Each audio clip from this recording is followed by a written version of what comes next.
Hello friends, आपलं सर्वांचं माझ्या चॅनलमध्ये स्वागत आहे. तर आज आपण बघणार आहोत, नवरात्र जवळ येत आहे. नवरात्र आपण जे कलश ठेवतो त्याच्यासाठी वस्त्र बनवायचं आहे. तर चला मग, तस कुठलाही कलर घेऊ शकता तुम्ही, कुठलंही कापड घेऊ शकता आणि सजावटीसाठी लेस वगैरे जर असेल तरी चालेल, स्टोन वगैरे असेल तरी चालेल. तर साधा सिंपल आपण कशाप्रकारे बनवू शकतो, नवीनच आहे.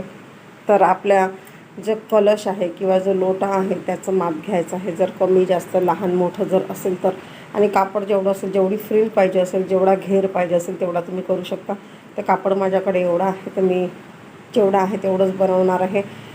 फक्त उंचीमध्ये माप घेऊन घ्यायचं आहे आणि रुंदीमध्ये तुम्हाला जेवढं फ्रिल पाहिजे किंवा जेवढा घेर पाहिजे तेवढा करू शकता. तर इथे मी जोड लावून घेतला आणि दुमडून घेते आहे. आणि नवरात्र आता काही दिवसांवर आहे, जवळपास 15 दिवस आहे. आणि आता नवरात्राची तयारी, साफसफाई म्हणा किंवा आपल्या देवीचे वस्त्र 9 दिवस 9 प्रकारचे वस्त्र किंवा 9 कलरचे, कुठल्या कलरचे आहे ते, त्याची तयारी चालू होऊन जाते. स्त्रिया म्हटलं म्हणजे आपल्या देवासाठी, आपल्यासाठी सुद्धा आपण शृंगार म्हणा किंवा देवीचा शृंगार म्हणा, त्याच्यासाठी आपलं चालू राहते. आपल्या देवीला नवरात्रामध्ये 9 दिवस 9 कलरचे वस्त्र आपण परिधान करू शकतो. जर आपल्याला आवड म्हणा किंवा आपल्याजवळ शिलाई मशीन वगैरे किंवा मशीन असेल आणि बनवायची इच्छा जर असेल तर स्त्री काहीही पण करू शकते. तर आता इथे मी लेस लावून घेते आहे आणि खूप छान साधा सिंपल दिसणार आहे. आपल्याला नवरात्रामध्ये आपण ड्रेस, आपल्या कलशासाठी ड्रेस शिवणार आहोत किंवा दिसायला पण छान दिसतो.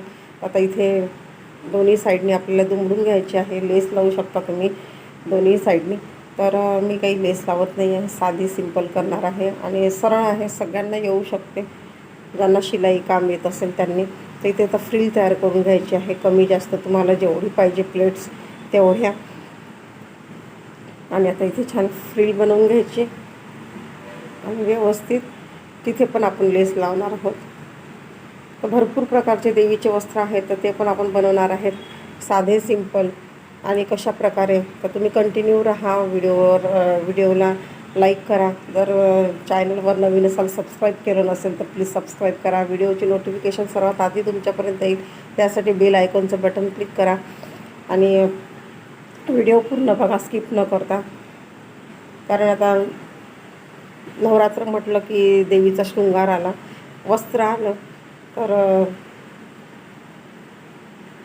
आता इथे मी दुमडून घेतलेली आहे. जे आपल्याला पट्टा जो आहे, बेल्ट जो आहे तो तयार करून घ्यायचा आहे. आणि त्यामध्ये आपल्याला दोरी टाकायची आहे. लटकनची दोरी टाकू शकता तुम्ही, कारण वस्त्र आहे तर थोडंसं चांगलं दिसलं पाहिजे. तर तुम्ही साधी पण दोरी टाकू शकता, ज्या कपड्याची आहे त्या कपड्याची. आता इथे मी व्यवस्थित दुमडून घेते आहे आणि आपल्याला लटकन पण लावायचं आहे. मागच्या व्हिडिओमध्ये मी ड्रेसचे व्हिडिओ पण टाकलेले आहेत. नवीन प्रकारचे, नवीन डिझाईनचे देवीचे वस्त्र पण टाकलेले आहेत. 9 दिवस आपण कुठल्या कलरचे वस्त्र आपण शिवू शकतो तो पण व्हिडिओ टाकलेला आहे, नक्की जाऊन बघा चॅनलवरती.